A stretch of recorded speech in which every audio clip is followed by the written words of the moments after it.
Thank you very much. He's turned out to be a good choice. I took a little heat at the beginning, but he was, I knew the brain was a good one, about as good as it gets. And we love the family, and we're going to have a great 4 years, and we're going to turn our country around, make it something very special. It lost that little thing called special. We have to make it so. We're going to make this so great. It's the greatest country and potentially the greatest country in the world by far. And right now, we're going to just work very hard to get all of that back. We're going to make it the best it's ever been. We can do that. If we had to wait longer, I don't know. It was going bad, and it was going bad fast. We're going to have to seal up those borders, and we're going to have to let people come into our country.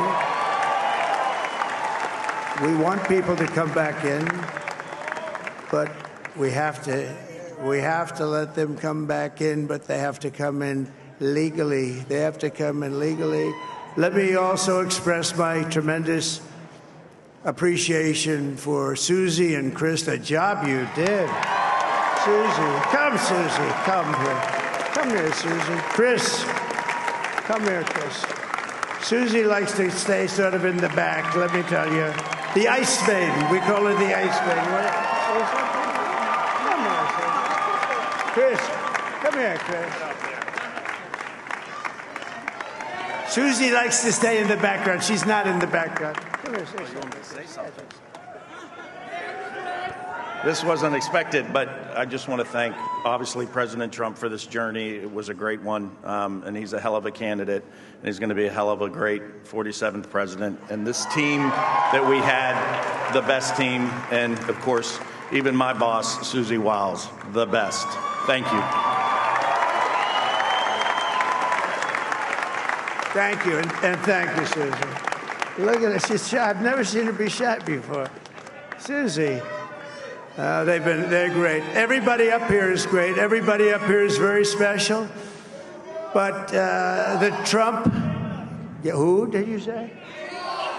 Oh, let me tell you, we have a new star. A star is born, Elon. Now he is. Now he's an amazing guy. We were sitting together tonight. You know, he spent 2 weeks in Philadelphia and different parts of Pennsylvania campaigning. You know, he sent the rocket up 2 weeks ago, and I saw that rocket, and I saw it coming down. I saw it. It was, when it left, it was beautiful, shiny white. When it came down, it didn't look so pretty. It was going 10,000 miles an hour, and it was burning like hell. I said, what happened to your paint job? He said, we've never made a paint that could withstand that kind of heat. And but I saw it come down and turn around. And it was, you know, it's like 22 stories tall, by the way. It looks a little smaller than that, but it's big. And it came down, and you saw that fire burning. And I'm saying, only Elon could do this. It must be an Elon. And I tell the story. I told it last night. I had a man on the phone. I had the screen muted, no sound. I was talking to a very important man, happens to be here. And that very important guy, one of the most important people in, I would say, the country, actually. But, you know, I was president, and now it looks like I was going to be maybe president again, so I figured I could ask him to hold. So I asked him to hold. And especially because you're going to be president again, they hold. So I took the phone down, and I'm looking at the screen. I'm seeing this crazy thing that's going around and coming down. It looks like it's going to crash into the gantry. And I said, oh, no. And I said, do me a favor, do you mind holding for a couple of minutes? I want to see this. I thought it was a space-age movie or something. I put the phone down. Bad part, I didn't pick it up for 45 minutes, and he was holding.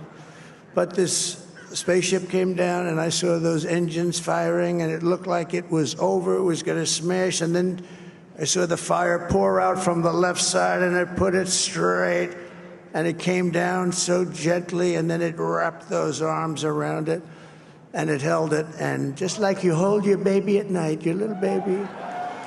And it was a beautiful thing to see, and I called Elon. I said, Elon, was that you?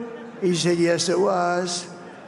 I said, who else can do that? Can Russia do it? No. Can China do it? No. Can the United States do it other than you? No. Nobody can do that. I said, that's why I love you, Elon. That's great. And you know, when we had the tragic Hurricane Helene, and it hit North Carolina, they were really devastated, the water. This was a big water, as big as we've ever seen, water hurricane. It built lakes out of nothing. Fields became lakes, and the danger was unbelievable. And the people from North Carolina came to me and they said, would it be possible, at all possible, for you to speak to Elon Musk? We need Starlink.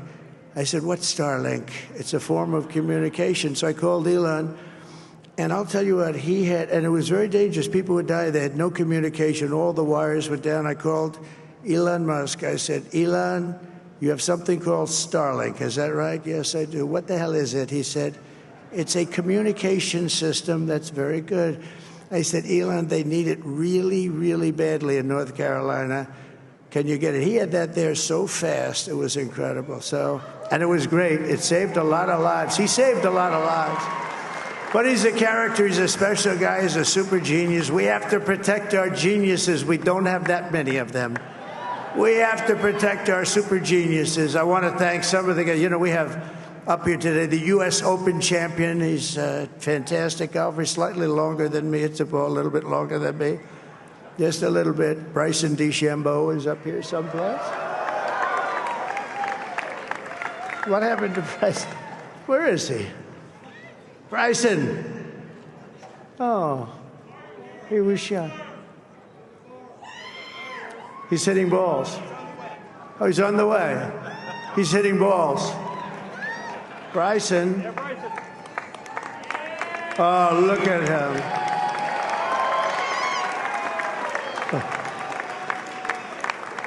He's got a great career going.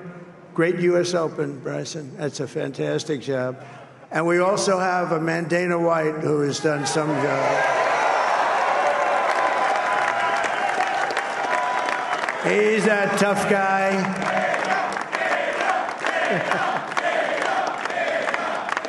So Dana started UFC and came to me, do you mind if I use your... Nobody wanted to give him a rinse because they said it's a rough sport, a little rough.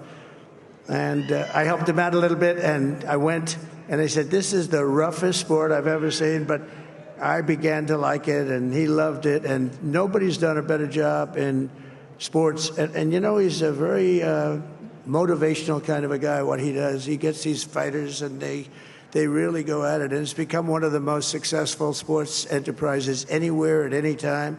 It's doing so well. I'd like to ask Dana just to say a couple of words, because people love to hear from him. Dana,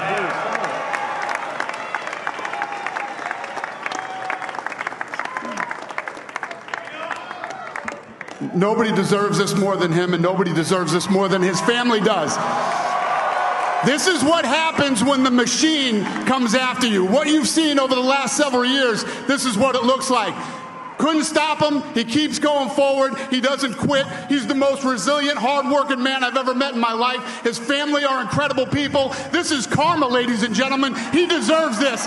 They deserve it as a family. I want to thank some people real quick. I want to thank the Nelk boys, Aiden Ross, Theo Vaughn, busting with the boys, and last but not least, the mighty and powerful Joe Rogan. And thank you, America. Thank you. Have a good night.